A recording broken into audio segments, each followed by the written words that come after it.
Hello everyone, welcome back to our magical life. Today we will be seeing part 6 of the workshop. The topic name is Breaking Free from Survival. This is based on Dr. Joe Dispenza's online course, The Formula.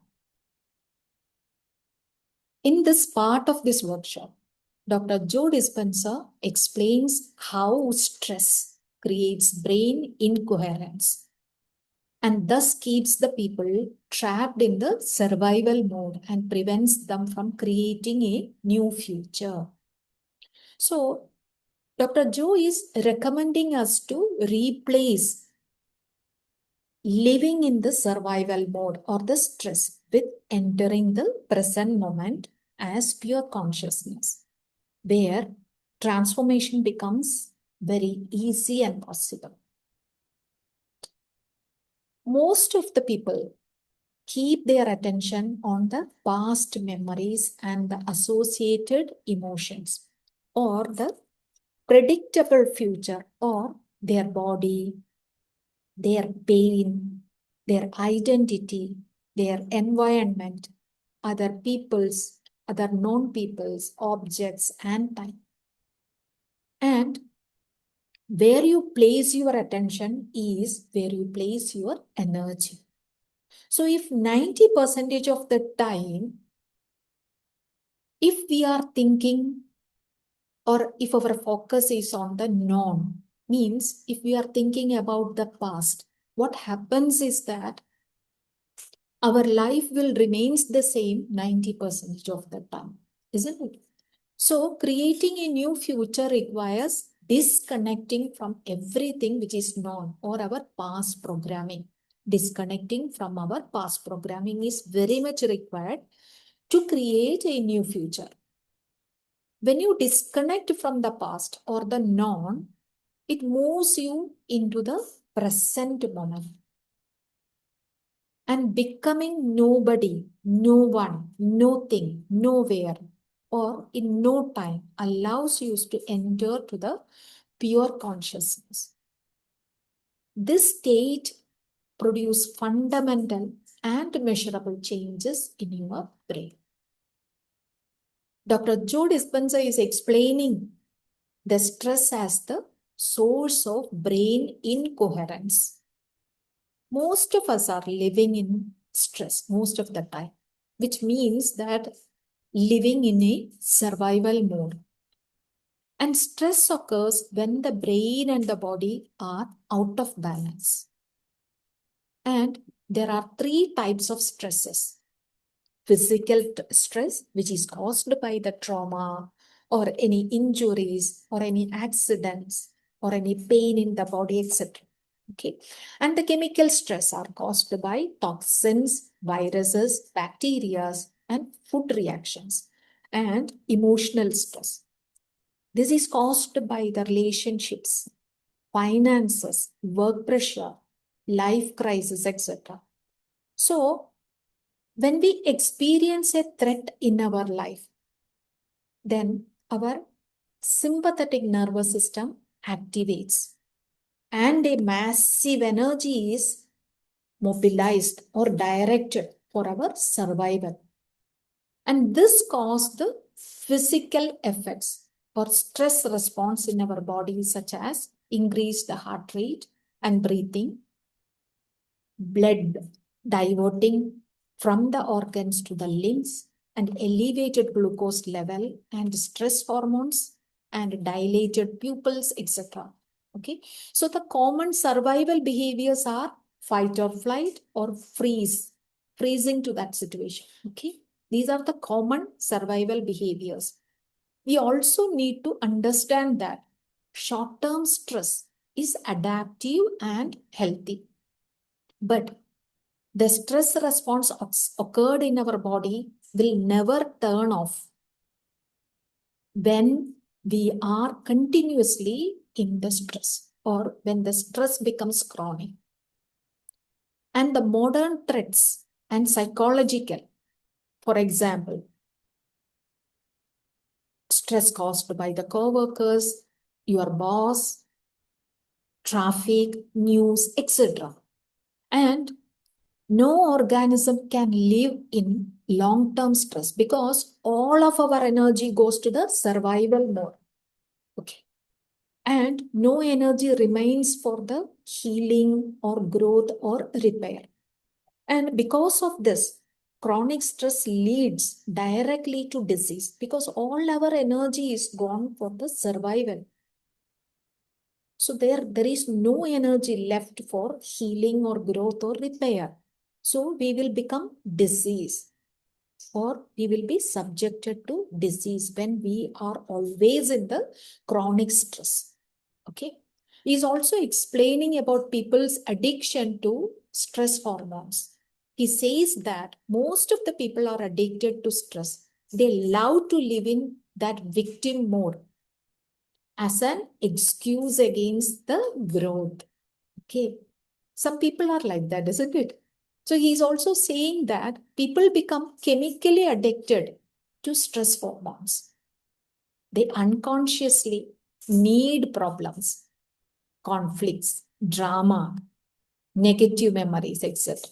The major stress emotions include anger, fear, anxiety, resentment, guilt, shame, hopelessness, etc.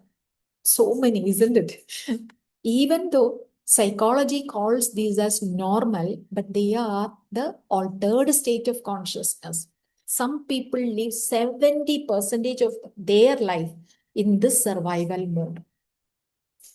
And being in the survival mode locks our attention into our body, environment, and time.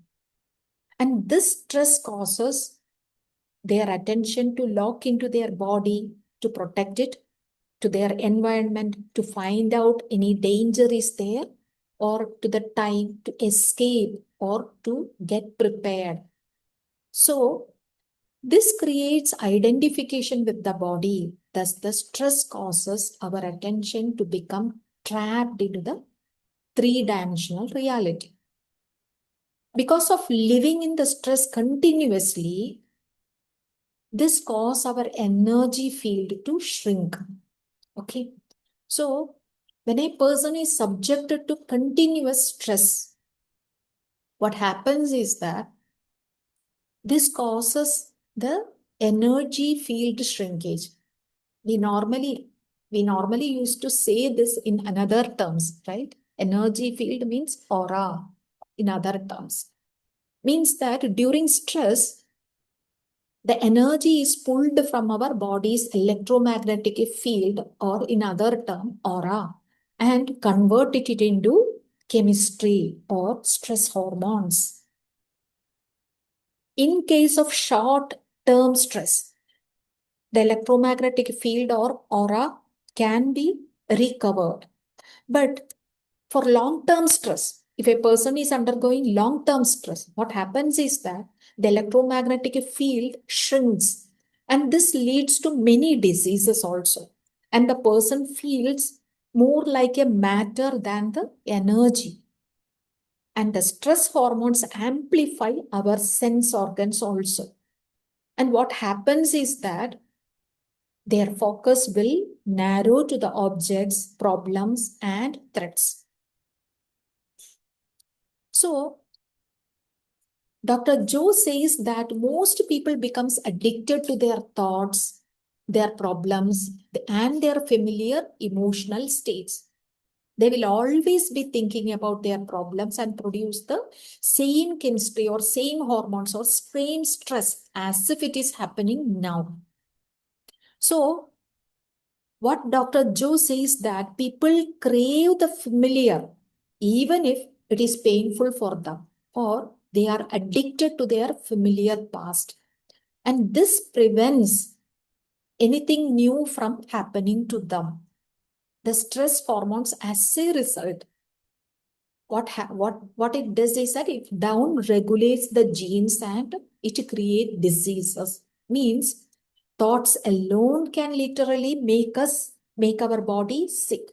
What he says that our thoughts alone can literally make our body sick.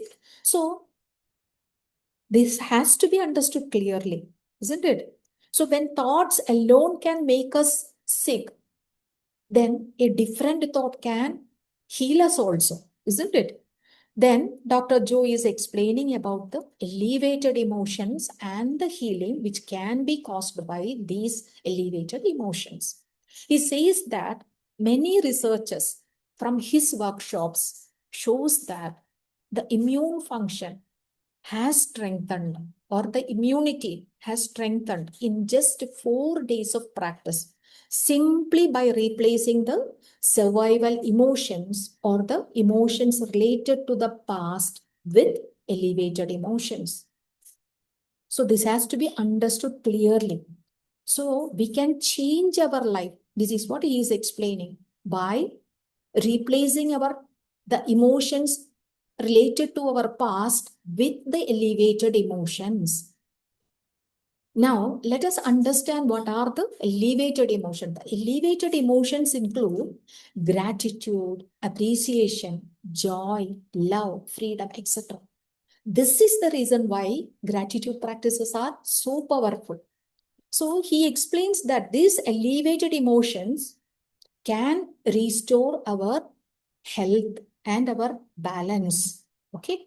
Then he is explaining about the incoherent brain functions also.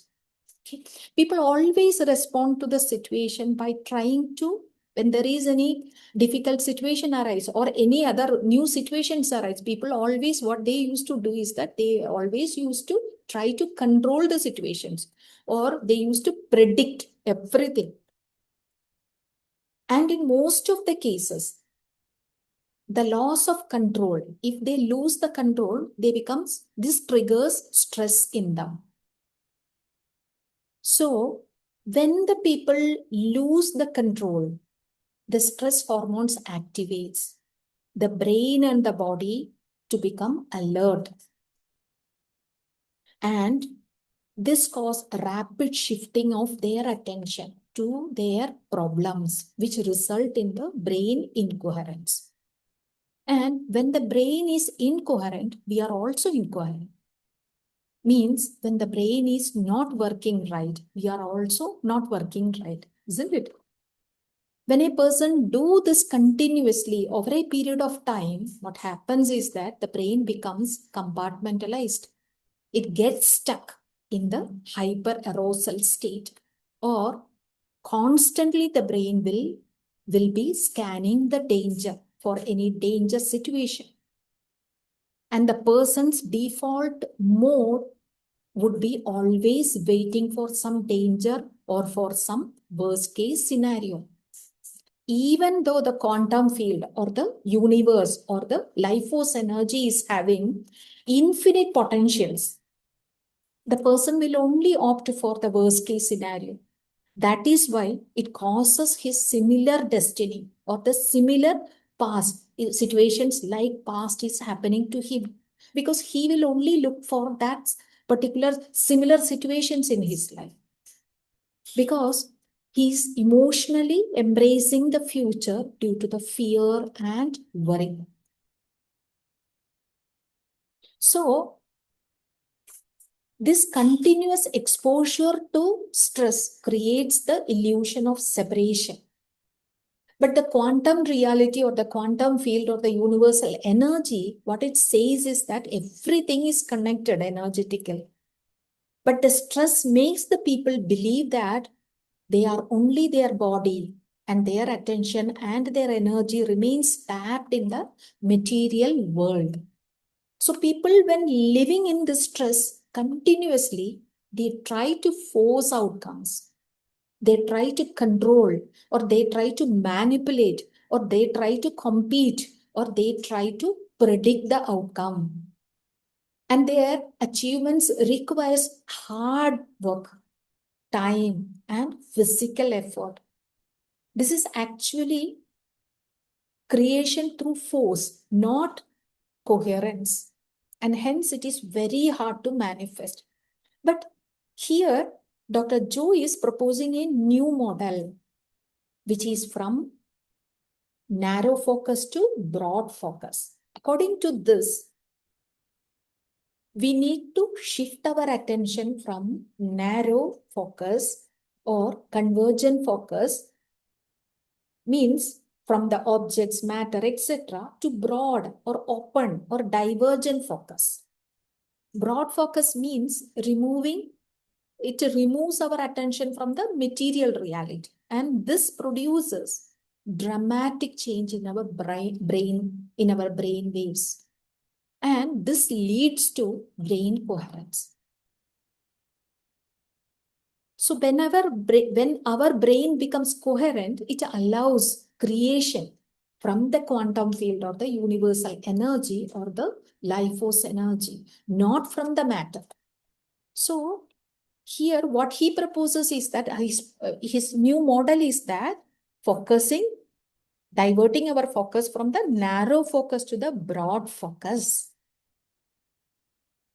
So in the next part of this workshop, we will be seeing the brain coherence in depth and will introduce an exercise to create from the field. So in order to create our desired life, our ultimate goal is to move from the survival mode to the coherence and conscious create. How to do that? We have to broaden our focus. Okay. So this is the end of this part. Thank you, guys.